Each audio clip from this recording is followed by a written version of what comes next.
Magandang gabi po, Luzon, Visayas at Mindanao. Isinangkot ni dating DPWH Undersecretary Roberto Bernardo sa presyuhan sa flood control project sina Senador Chis Escudero, mga dating Senador Bong Revilla at Nancy Binay, pati si Congressman Zaldico. Hanggang 25% na komisyon o mahigit 100 milyong piso ang nakubra umano ng ilan sa kanila. Tinawagan din umano siya ng isang Education Undersecretary tungkol sa unprogrammed appropriations na ayon umano rito ay para sa Office of the Executive Secretary. Nakatutok si Mav Gonzalez. Taus-puso at puno ng pagsisisi na ako po ay humihingi ng kapatawaran sa Diyos, sa ating bansa at mga kababayan, gayon din sa aking pamilya, mga kaibigan at sa lahat ng aking binigo. Nakagawa po ako ng pagkakamali at pinahintulutan ko po ang aking sarili na maging kasangkapan sa pagpapatupad ng isang masamang gawain. Handa raw si dating DPWH Undersecretary Roberto Bernardo na gawin ang lahat para maiwasto ang sinasabi niyang ginawang kamalian. Kaya sa pagdinig ng Senate Blue Ribbon Committee, isiniwalat niya ang kanya raw nalalaman tungkol sa pangungumisyon sa mga flood control projects at kanyang isinangkot sina Senador at dating Senate President Chis Escudero, pati mga dating Senador Bong Revilla at Nancy Binay at si Congressman at dating House Appropriations Committee Chairman Zaldico. Si Kong Zaldico raw tumawag sa kanya mismo para magtanong tungkol kay dating Bulacan District Engineer Henry Alcantara. Matapos nito, si Alcantara na raw ang kausap ni Bernardo at naghatid daw si Alcantara ng komisyon kay Ko. Engineer Alcantara then told me that Kong Zaldico was asking for a 25% commission, and out of that amount, 2% was to be shared equally between Engineer Alcantara and myself. In his exact words, "Boss, hati na tayo sa 2%.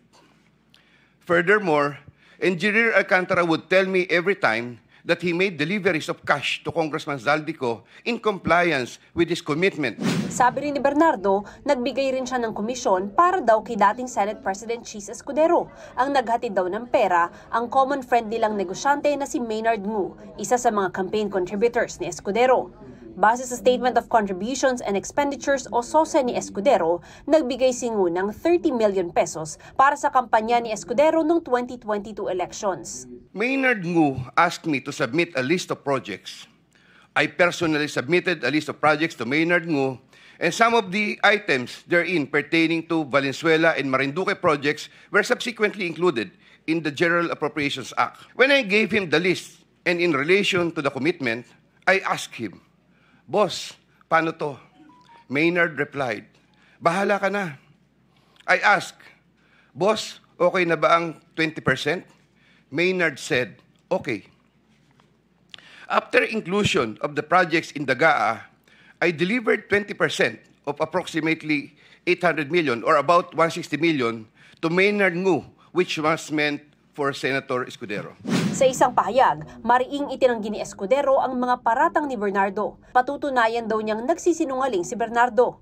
Hinala ni Escudero, isa itong plano para sirain ang kredibilidad ng Senado at ilihis ang atensyon ng publiko sa mga totoong may sala.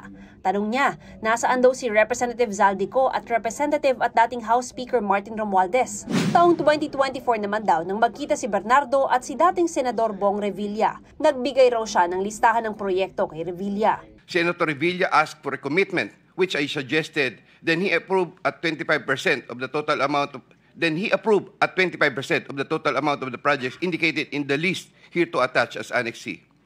I relayed the 25% commitment to Engineer Alcantara and told him that Senator Revilla will appreciate additional contributions for his senatorial re-election bid. Engineer Alcantara collected the 25% commitment, or about 125 million, which was turned over to me and then delivered to Senator Revilla in his house in Cavite. Kinukunan namin si Revilla ng pahayag ngayon sa sinabi ni Bernardo. Dati na niyang itinanggi na may kinalaman siya sa issue ng flood control project. Binanggit din ni Bernardo si dating senador at ngayon Makati Mayor Nancy Binay. 2024 nang tawagan daw siya ng nagpakilalang staff ni Binay na si Carlene Villa at humingi raw ng 15% sa mga proyekto nito. I relayed the 15% commitment to Engineer Alcantara. Engineer Alcantara collected 15% commitment or about 37 million, which was turned over to me and which I then delivered to Senator Binay at a house in Quezon City. Sa isang Facebook post, sinabi ni Binay na walang katotohanan ang mga bintang sa kanya.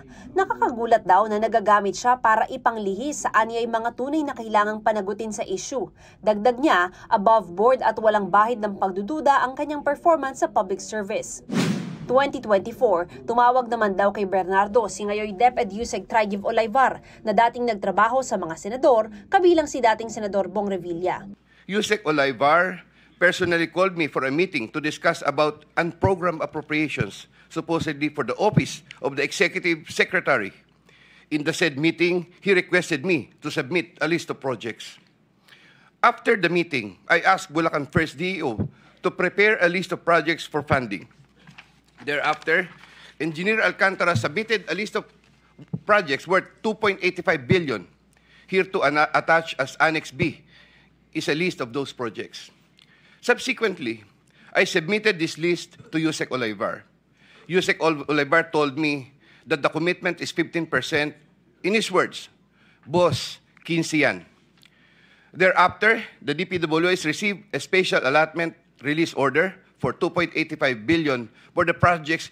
Itinanggi ni Olayvar ang mga alegasyon at bukas siya sa anumang investigasyon kaugnay nito.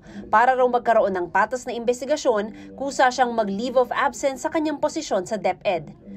Nagpa-refer din daw kay Bernardo si Commission on Audit Commissioner Mario Lipana kay Alcantara. Naka-medical leave ngayon si Lipana at nagpapagamot daw sa ibang bansa ayon sa COA.